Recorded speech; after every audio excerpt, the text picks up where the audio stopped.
first trembling and critical attempt in that kind, was more than nature could bear. He slowly withdrew from the grave. He did not attempt to fill up the hole, replace the flowers, or do anything at all. He simply threw up his cards and forswore his game for that time and always. Going out of the churchyard silently and unobserved, none of the villagers having yet risen, he passed down some fields at the back, and emerged just as secretly upon the high road. Shortly afterwards he had gone from the village. Meanwhile Bathsheba remained a voluntary prisoner in the attic. The door was kept locked, except during the entries and exits of Liddy, for whom a bed had been arranged in a small adjoining room. The light of Troy's lantern in the churchyard was noticed about 10 o'clock by the maid servant, who casually glanced from the window in that direction whilst taking her supper, and she called Bathsheba's attention to it. They looked curiously at the phenomenon for a time, until Liddy was sent to bed. Bathsheba did not sleep very heavily that night. When her attendant was unconscious and softly breathing in the next room, the mistress of the house was still looking out of the window at the faint gleam spreading from among the trees, not in a steady shine, but blinking like a revolving coast light, though this appearance failed to suggest to her that a person was passing and repassing in front of it. Bathsheba sat here till it began to rain, and the light vanished, when she withdrew to lie restlessly in her bed and reenact in a worn mind the lurid scene of yesternight. Almost before the first faint sign of dawn appeared, she arose again, and opened the window to obtain a full breathing of the new morning air.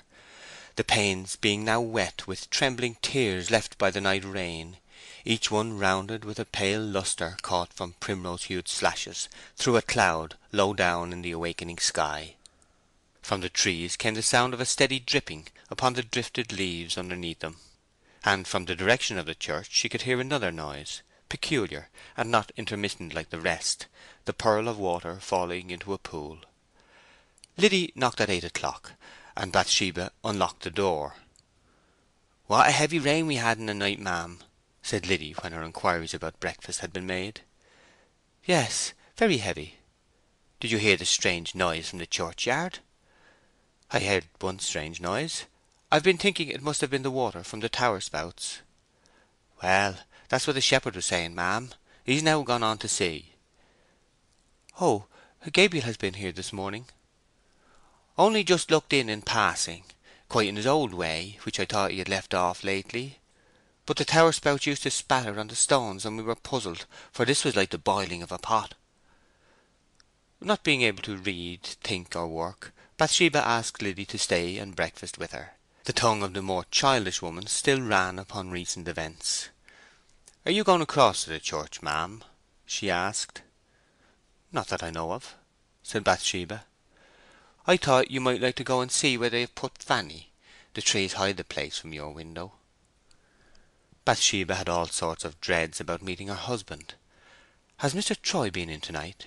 she said. "No, ma'am. I think he's gone to Budmouth." Budmouth! The sound of the word carried with it a much diminished perspective of him and his deeds. There were 13 miles interval betwixt them now. She hated questioning Liddy about her husband's movements, and indeed had hitherto sedulously avoided doing so.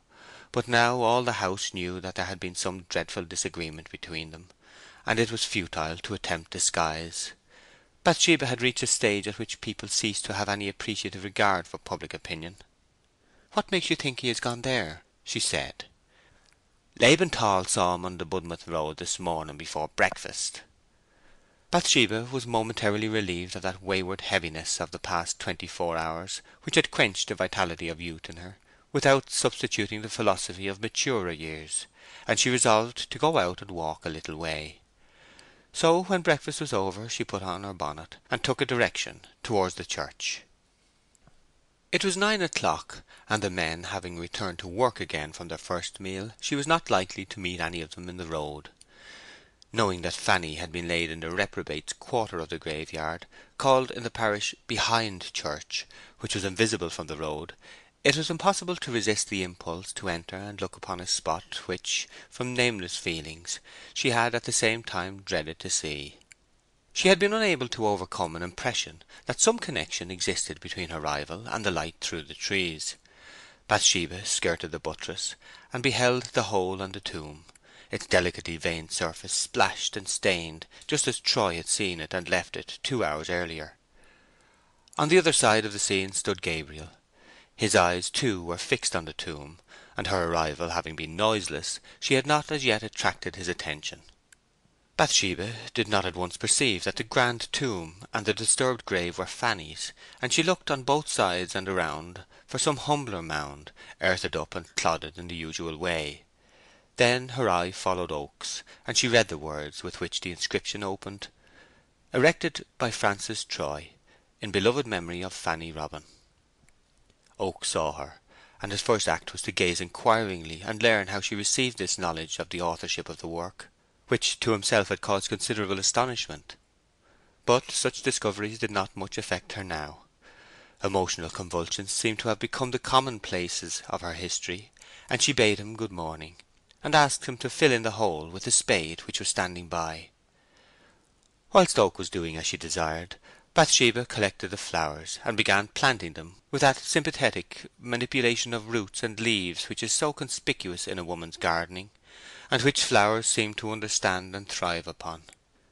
She requested Oak to get the churchwardens to turn the leadwork at the mouth of the gargoyle that hung gaping down upon them, that by this means the stream might be directed sideways, and a repetition of the accident prevented. Finally, with the superfluous magnanimity of a woman whose narrower instincts have brought down bitterness upon her instead of love, she wiped the mud from the tomb, as if she rather liked its words than otherwise, and went again home. End of chapter 46.